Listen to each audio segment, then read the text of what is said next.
Dear students, good morning. Next, we can see the topic adrenocorticotropic hormone.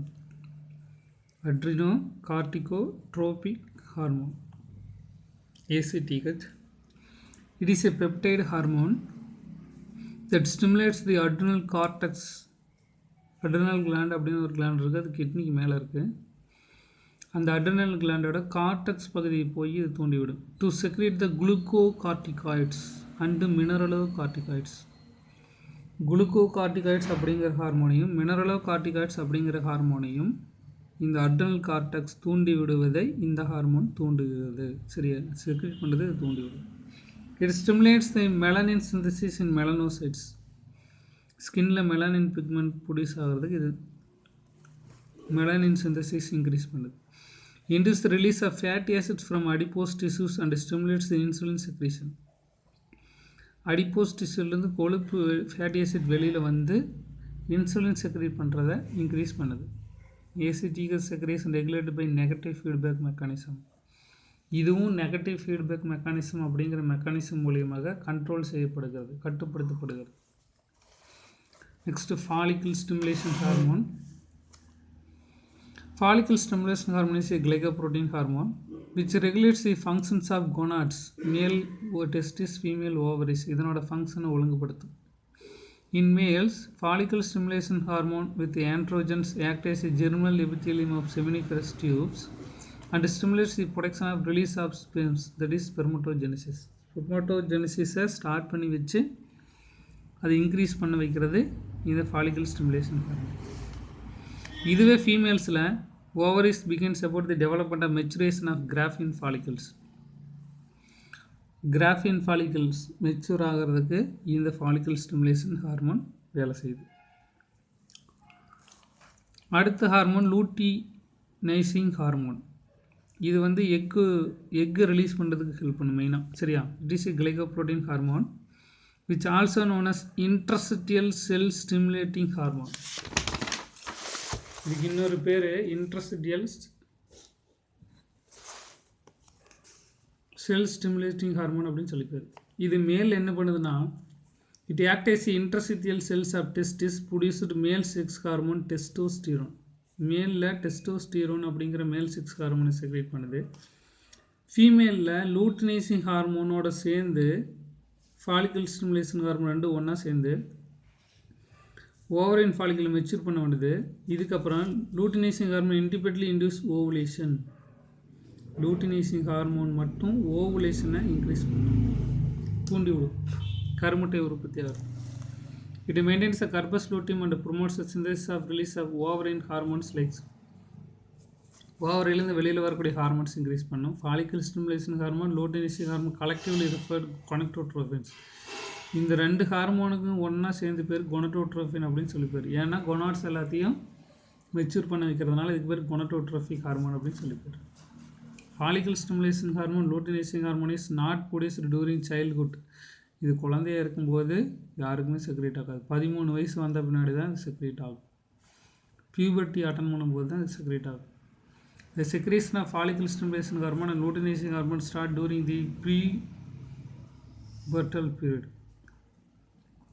ப்ரீவிட்டல் period அப்படின்னா குழந்தையிலேருந்து adult stage நோக்கி வந்துட்டு இருக்கிற 13-14 வயசில் தான் இது ஸ்டார்ட் ஆகும். ஓகேவா, இதுதான் லூட்டினைசிங் ஹார்மோன். இதுக்கு அடுத்த hormone luteotropic hormone. Luteotropic hormone அப்படின்னு ஒரு hormone. Luteotropic hormone is called as luteotropin or lactogenic hormone or prolactin or mammotropin. இதுக்கு நிறைய பேர் இருக்குது. Mammotropin, prolactin, lactogenic hormone, luteotropin, இந்த மாதிரி நிறைய பேர் இருக்குது. It is a protein hormone which stimulates the milk secretion of the child birth of female.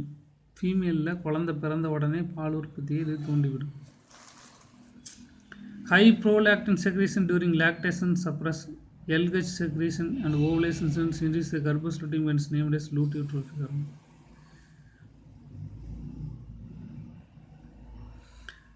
இது என்ன பண்ணுன்னு சொல்லி கேட்டிங்கன்னா, இந்த லூட்டியோட்ரோபிக் ஹார்மோன் அதிகமாக இருந்துச்சுன்னா லாக்டேஷன் பீரியடில் லூட்டினைசிங் ஹார்மோனை போய் தடுத்து நிறுத்திடும். இந்த லாக்டோஜெனிக் ஹார்மோன் அதிகமாக இருந்ததுன்னா லூட்டினிக் ஹார்மோன் செக்ரீட் ஆகிறது தடுத்து நிறுத்திடும். அப்போ ஓவுலேஷன் நடக்காது.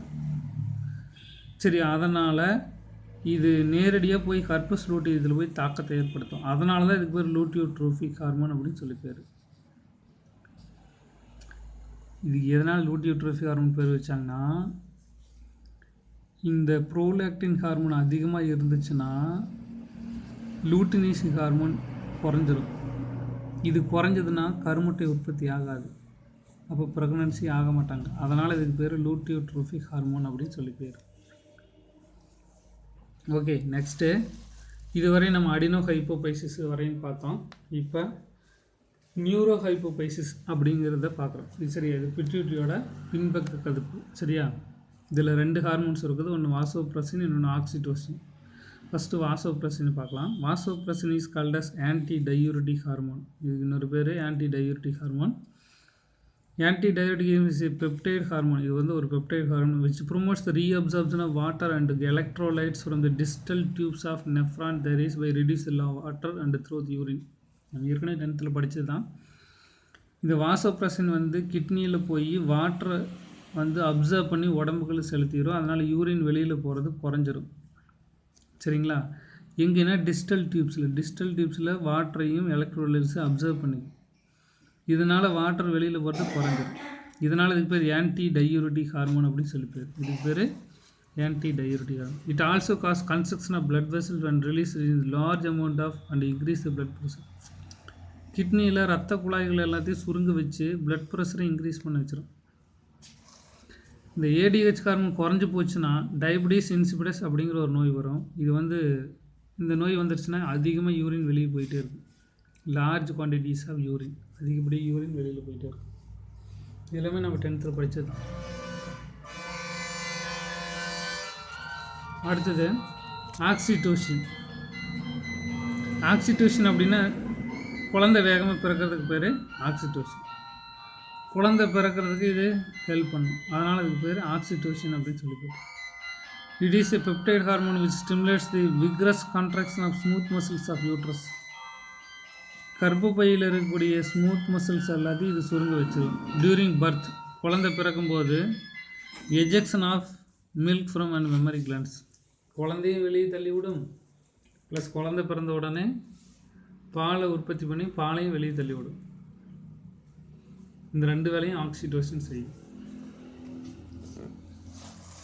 ஓகே, நெக்ஸ்ட்டு பீனியல் கிளாண்ட் அப்படின்னு ஒரு கிளாண்ட் இருக்குது. In human, pineal gland or epiphysis is cerebri or cranium is located behind the third ventricle of brain and is formed parenchymal cells and industrial cells.